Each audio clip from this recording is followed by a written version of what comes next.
دا میاشت زمون د اسلامی کال د هجری کال اوله میاشت ده او دا جمعه اوله جمعه ده. خدای دې دا کال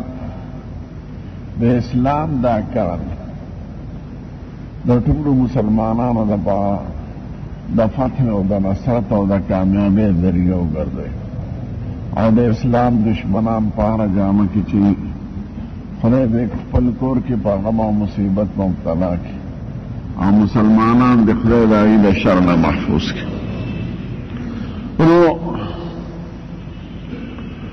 قرآن شریف کې دا بیان دی ان عدة الشهور عند الله 12 شهرا في كتاب الله يوم خلق السماوات والأرض منها 4 حرم. خدای وی د خدای په قانون کې د کال 12 میاشتې دي، دی کې 4 د عزت میاشتې دي او باقی عام میاشتې دي. د عزت میاشتې اول ذوالقعده د میانې میاشت د رکوټي اختر نه پس چې شروع کېږي او دویمه د لوی اختر میاشت او درېیمه دا محرم ده. دا 3 میاشتې پرله پسې دي او یوه د زبرګې میاشته د رجب. نو دا 4 واړه میاشتې دې ته مقدس محترم او بزرګې میاشت وایي. یوازې محرم نه ده، اخباراتو کې به راشي مقدس میاشت ده. مقدس دا 4 واړه دي، دا د قرآن شریف آیات دی. نو منها 4 حرم، دا 4 پکې د عزت میاشتې دي. د کافرانو په زمانه کې زمون د خپل پیغمبر د راتلو نه مخکې دې 4 میاشتو کې به یو بل سره هغوی جنګ جګړې نه کولې. که د پلار قاتل به د سړي د کوڅې مخې ته راغی نو هم به په دې میاشتو کې ورته څه نه وي. دې میاشتو کې به اسلحې لر کړې او زغرې به یې لر کړې او جنګ جګړې به یې ختم کړې. دا 4 میاشتې د عزت میاشتې دي. اوس هم زمونږ په دین کې دا 4 میاشتې د عزت میاشتې دي او دې کې به ابتداءً چا سره جنگ نه کې جهاد. که کافرانو در باندې حمله وکړه نو دی کوه او چې هغوی در باندې حمله نه کړې ته به په ابتداءً جهاد نه کې. ذوالقعده، ذوالحجه، محرم او رجب دا 4 میاشتې دي. نو دا 4 واړه میاشتې مقدسې دي، محترمې دي. یوې ته مو لکه د اخبارات ځناور چې راوړي اخبارات باندې یو خاص ذهن غلبه ده. نو پوهېږي نه زمونږ حاکمان پوهېږي نه وزیران پوهېږي نه د اخبار والا پوهېږي. دوی خو دین نه ویلی. نو دا 4 میاشتې د عزت دی. بیا دا میاشت د کال اول میاشت د محرم او دې ته د هجرت کال وای. دا سکول والا یا دغه والا دوی خو عیسایانو کال پیژني، عیسایي جنوري او فروری، خو د اسلام کال نه پیژني. هغه ماستران یې نه پیژني، بابوګان یې نه پیژني. د اسلامي میاشتې نومونه نه ورځي. نو چې مونږ د خپل دین تهذیب نه خبر نه نو خود به د انګریز نه به متاثره کېږو، د هندو نه به کېږو، د یهودي نه به کېږو. د سړي چې جام خالي وي نو خالي جام کې ورته که څوک پی اچوي، که څوک غوړي اچوي، که د خاورو تیل اچوي او که شاته هر څه چې پکې او چې د سړي خپل جام ډک وي هغې کې بل شی نه ځایږي. نو د محرم میاشت نه زمونږ د اسلام کال شروع شو. تاسو الحمدلله خدای دې د خیر او د برکت ذریعه وګرځي. دا هجرت کال د دې نه شروع شو. زمونږ د ښکلي پیغمبر زمانه کې چې خطونه به هغه بادشاهانو ته لېږل یا فیصلې، نو تاریخ به یې پکې نه لیکو. تاریخ دغه نو ساده کار و. د حضرت ابوبکر صدیق زمانه کې هم دغه شان و چې حضرت عمر فاروق بادشاہ شو 19 کال د هجرت. خو تاریخ بنو په خطونو کې په شاهي فرمانونو کې نو عمر صاحب صحابه را جمع کړل وی د مسلمانانو لپاره خو یو کال پکار دی تاریخ مونږ چې خطونه لیکو تاریخ پکې نه لیکو نو مشوره وکړه چې دا کوم ځای نه تاریخ شروع کړو خپل نو چاوي د اسلام په واقعاتو کې د پیغمبر د پیدا کېدو نه یو واقع نشته ځکه د خوشحالۍ خبره ده نو موږ د پیغمبر د پیدا کېدو نه تاریخ شروع کړو د هغه دومره موده شوې ده نو دغه شان سم به لیکو عمر فاروق صاحب نه دا د عیسایانو تاریخ دی عیسایانو د عیسی علیه السلام د پیدا کېدو نه شروع کړی نو موږ عیسایانو سره مشابهت نه کوو دا سنه عیسوي چې دی که نه دا د عیسی علیه السلام د پیدا کېدو نه هغوی شروع کړی اوس 2000 څو دی 4 دی که 5 دا دومره موده پې وی تېره شوې ده بیا چاوي د حضور په ژوند کې لویه واقع د هغوی د وفات ده نو د وفات نه به شروع کړو هغه وی نه اسلام کې مرګ را یادېدول او وفات را یادول او ماتم کول د 3 ورځو نه زیات بند دي اسلام خو د عمل نوم دی د کردار نوم دی د مړو د یادولو او د جړا د هاهو نوم نه دی جړېدونکي قوم څه کولی شي نه موږ د خپل پیغمبر د مرګ نه شروع نه کوو نو بیا وی د څه نه شروع کوو وی د اسلام په تاریخ کې لویه واقع د هجرت ده زموږ ښکلی پیغمبر هجرت کړی دی او د هجرت نه پس د اسلام حکومت جوړ شو ځکه زموږ ښکلی پیغمبر چې په مکه مکرمه کې نو مسلمانان کمزور 6 مسلمانان په یو ښار کې څه شی نو د مدینې خلق ورته وی قربان تاسو دلته راځئ نو چې مدینې ته رانل نو د اسلام حکومت جوړ شو نو د آغاز د اسلام د حکومت هغه د محرم نه شوی دی ځکه چې هجرت وعده وشوه مدینې خلق ورته وی د حج په ورځو کې چې صاحب هلته کې راځئ نو حضور پاک داسې کار وکړو چې محرم میاشت شروع شوه صحابو ته یو دوځې چې څوک هم ونوځي نو یو 2 3 4 5 په پټه به راتلل بغیر د عمر صاحب توره واغېسته بیت الله تعالی خلک کافران ټول کافران دي عمر دا دی روان دی په هجرت مدینې ته ځي که څوک خپلې ښځې کونډې کول غواړي مخې ته دې راشي او که بچي یتیمان کول غواړي مخې ته دې راشي نو ټولو په پټه وکړه د په څرګنده وکړه نو هجرت د محرم د آغاز نه شروع شوی دی نو عمر صاحب زمانه کې فیصله وشوه چې د محرم د شروع نه به زمونږ د اسلام کالي نو دا د عمر صاحب په تجویز د محرم میاشت دا اول د اسلام کال دی دې ته د هجرت کال وایي اوس 1400 او 15 کال د هجرت دی یعنی د حضور پاک نه قربان شم 14 کال او 15 د پاسه د هغه د هجرت موده تېره شوه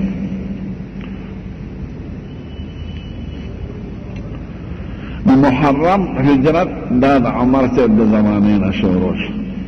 په مرګ نه کوو په پیدا کېدو نه کوو په هجرت کوو هجرت عبادت دی اسلام کې عبادت ته اهمیت دی او بنیاد د حکومت جوړ شو او د مسلمانانو یو هستی جوړه شوه او د خدای شان ته ګوره چې قرآن شریف کې ورته اشاره راغلې ده خدای لسمې پارې اخر کې یو لسمه کې وایي د مسجد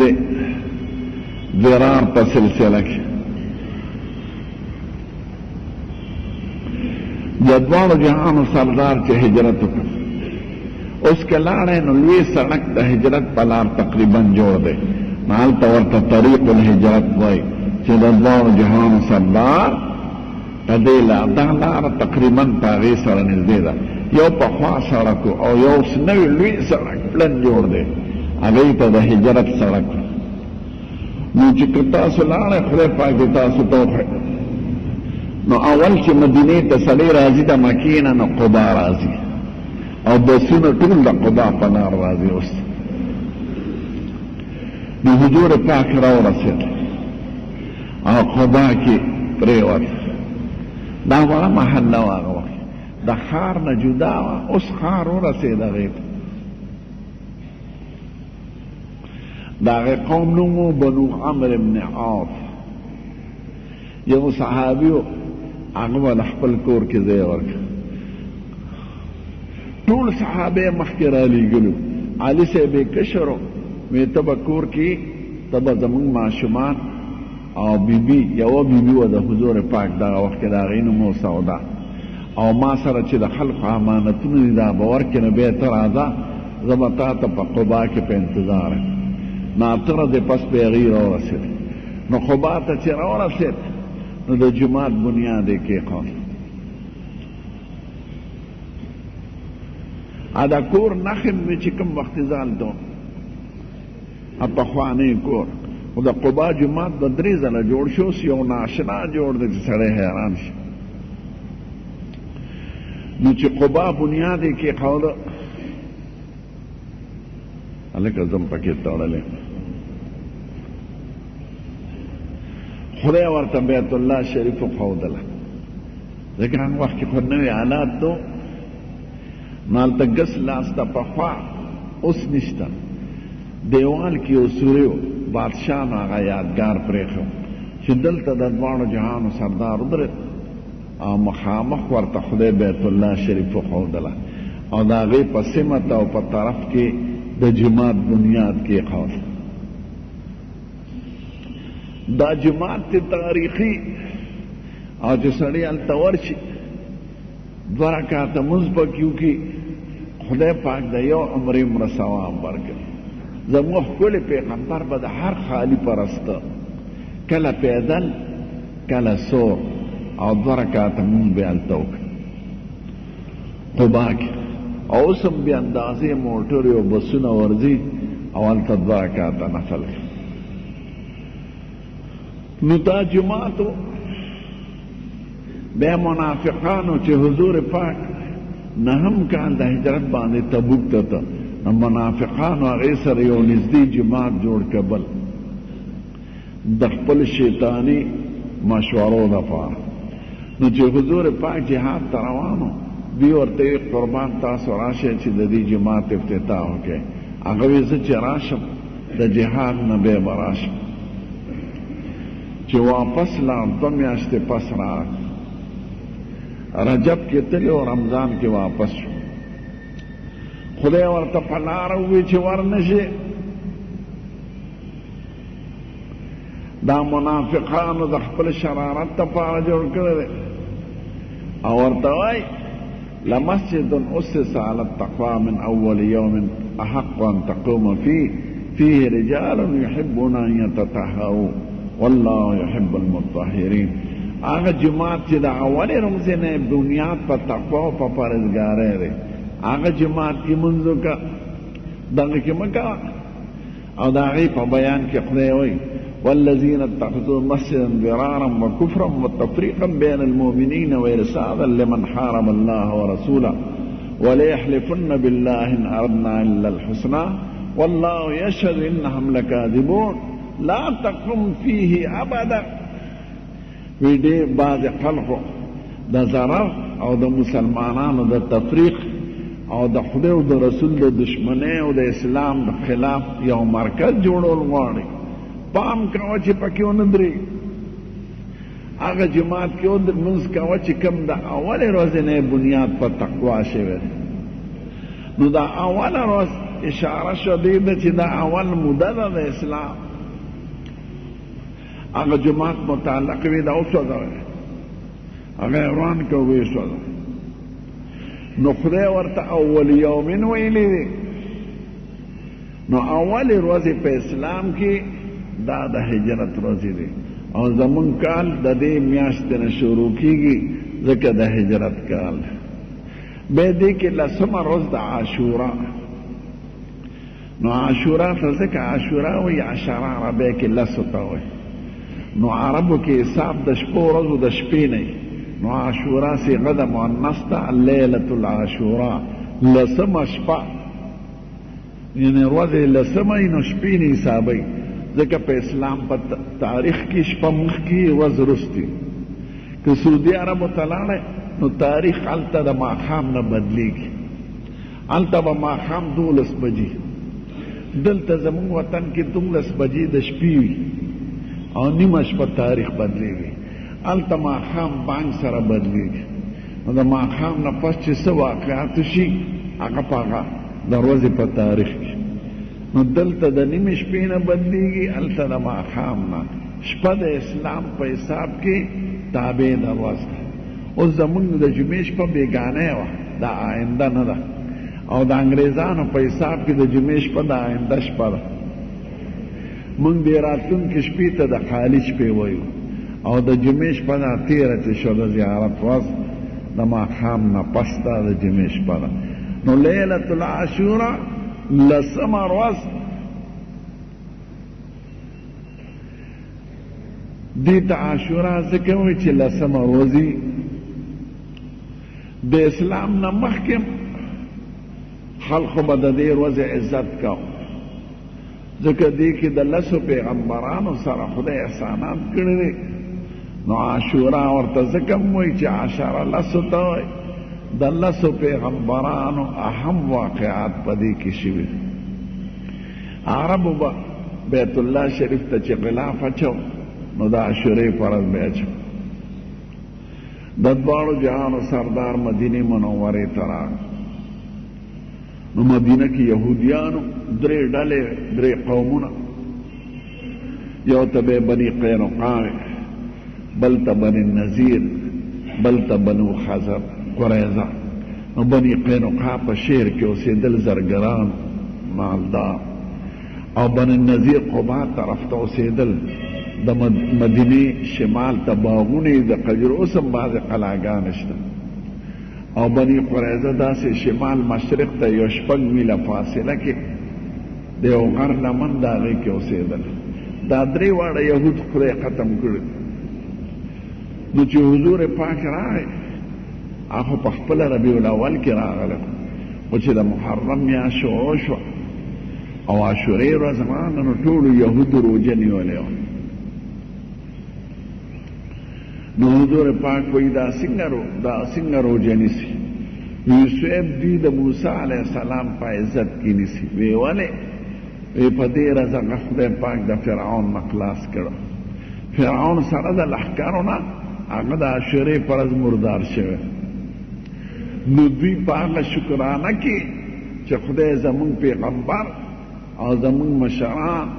د یو لوی دشمن کافر نه خلاص کړي دي نو په دغه شکرانه کې روژه نیسي نو حضور پاک وایي انا حق بموسی منهم زه موسی علیه السلام ته زیات نږدې زه خو زیات عزت کوم وی روژه ونیسي نو بیا به هغوی په امت باندې روژه کړه په لسمه ورځ نو بیا په آخري کال وایي یاره که بل کاله جمدې پاتې شم نو زه به 2 ورځې روژه نیسم ځکه چې یهودیانو سره مشابهت نه دی پکار ټیک ته د موسی علیه السلام عزت او د هغه په خوشحالېدل ښه خبره ده خو یهودیانو مشابهت مې نه دی خوښ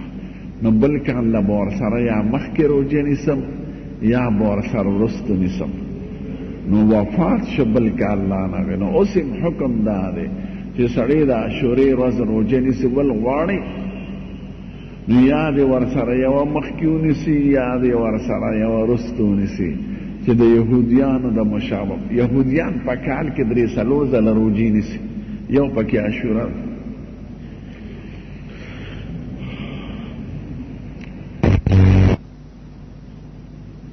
یوال خو خدای چې سړی 3 ورځې روژه ونیسي یو نهمه یو لسمه یو لسمه یا اتمه او نهمه او لسمه که 3 نشي نه وي 2 دې ونیسي له عاشورې نه یوه ورځ مخکې یا که بیا نشي نه وي نو یوه خو دې کم از کم ونیسي په نفلی روجو کې د دې دوه روجو نه بهتري روجي نشته، یو د عرفې ورځ او یو د عاشورې ورځ. خو عرفه خدای زمونږ امت له ورکړې ده، نو زموږ ښکلی پیغمبر وایي چې د عرفې روجه څوک ونیسي نو د 2 کالو ګناهونه ورته معاف کیږي بغیر د پردي حق نه، او چې د عاشورې روجه ونیسي نو د 1 کال ګناهونه ورته معاف کیږي، ځکه عاشوره د مخکې نه راغلې د پخوانو امتونو کې، او عرفه خدای زموږ ښکلی پیغمبر امت له ورکړی ده، نو د عرفې روجه 2 کاله ګناهونه معاف کیږي پې، او د عاشورې په روجه د 1 کال ګناهونه پې معاف کیږي. نو دا د خوشحالۍ ورځ وه او د عبادت ورځ وه. د بدو د شامته 1 هجری کې د حضرت حسین نه قربان شم د هغه واقعه راغله،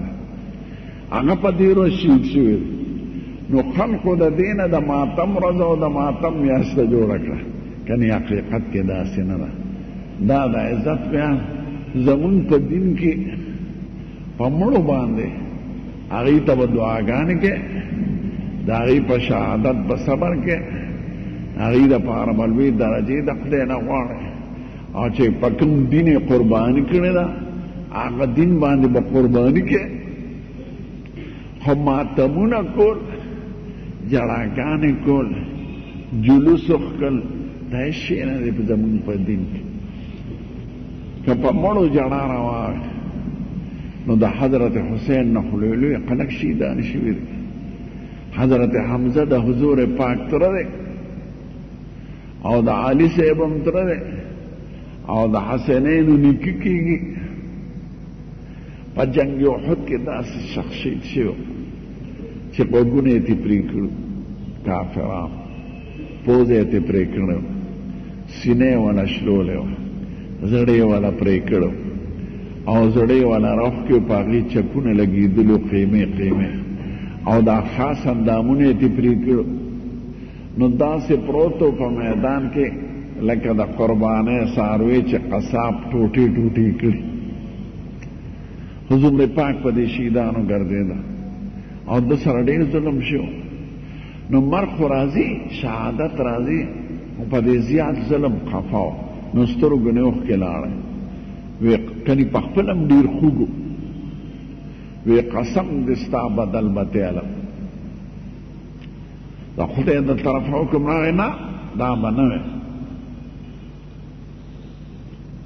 لیس لک من الامر شیء، دا څلورمه پاره کې